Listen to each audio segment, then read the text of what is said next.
नमस्कार दोस्तों, motivational story में आज आपका स्वागत है। आज की कहानी का शीर्षक है वृद्ध महिला। आबू रोड की एक चर्चित दुकान पर लस्सी का ऑर्डर देकर हम सब दोस्त यार आराम से बैठकर एक दूसरे की खिंचाई और हंसी मजाक में लगे ही थे कि एक लगभग 75-80 वर्ष की बुजुर्ग महिला पैसे मांगते हुए मेरे सामने अपने हाथ फैलाकर खड़ी हो गई। उनकी कमर झुकी हुई थी, चेहरे की झुर्रियों में भूख तैर रही थी, नेत्र भीतर को धंसे हुए किंतु सजल थे।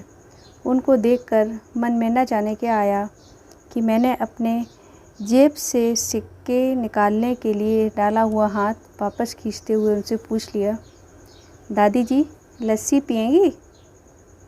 मेरी इस बात पर दादी कम अचंभित हुई और मेरे मित्र अधिक, क्योंकि अगर मैं उनको पैसे देता तो बस 5 या 10 रुपए ही देता, लेकिन लस्सी तो 30 रुपए की एक है। इसलिए लस्सी पिलाने से मेरे गरीब हो जाने की और उस बूढ़ी दादी के द्वारा मुझे ठग कर अमीर हो जाने की संभावना बहुत अधिक बढ़ गई थी। दादी ने सकुचाते हुए हामी भरी और अपने पास जो मांग कर जमा किए हुए 6-7 रुपये थे वो अपने कांपते हाथों से मेरी ओर बढ़ाए। मुझे कुछ समझ नहीं आया तो मैंने उनसे पूछा, ये किस लिए? इनको मिलाकर मेरी लस्सी के पैसे चुका देना बाबूजी।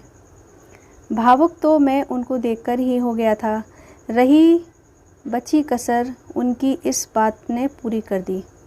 एकाएक मेरी आंखें छलछला आईं और भरभराए हुए गले से मैंने दुकान वाले से एक लस्सी बढ़ाने को कहा।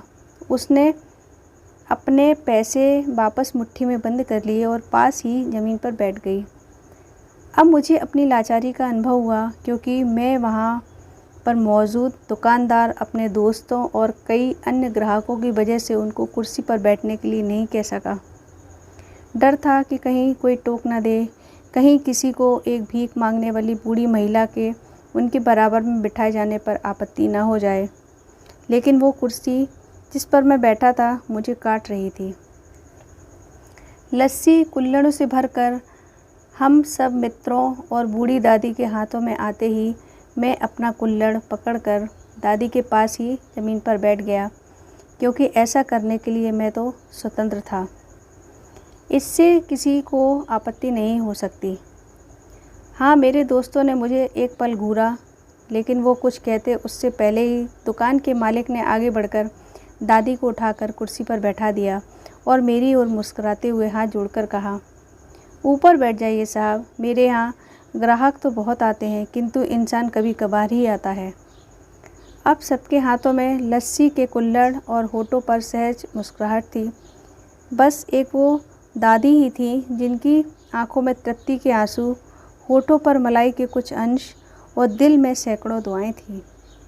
न जाने क्यों जब कभी हमें 10-20 रुपए किसी भूखे गरीब को देने या उस पर खर्च करने होते हैं तो वो हमें बहुत ज़्यादा लगते हैं, लेकिन सोचिए क्या वो चंद रुपए किसी के मन को तृप्त करने से अधिक कीमती हैं? जब कभी अवसर मिले ऐसे दयापूर्ण और करुणामय काम करते रहें, भले ही कोई आपका साथ दे या न दे। दोस्तों, ये कहानी यदि आपको अच्छी लगी हो तो लाइक व शेयर ज़रूर कीजिएगा व मेरे इस चैनल को प्लीज़ सब्सक्राइब ज़रूर कीजिएगा। धन्यवाद।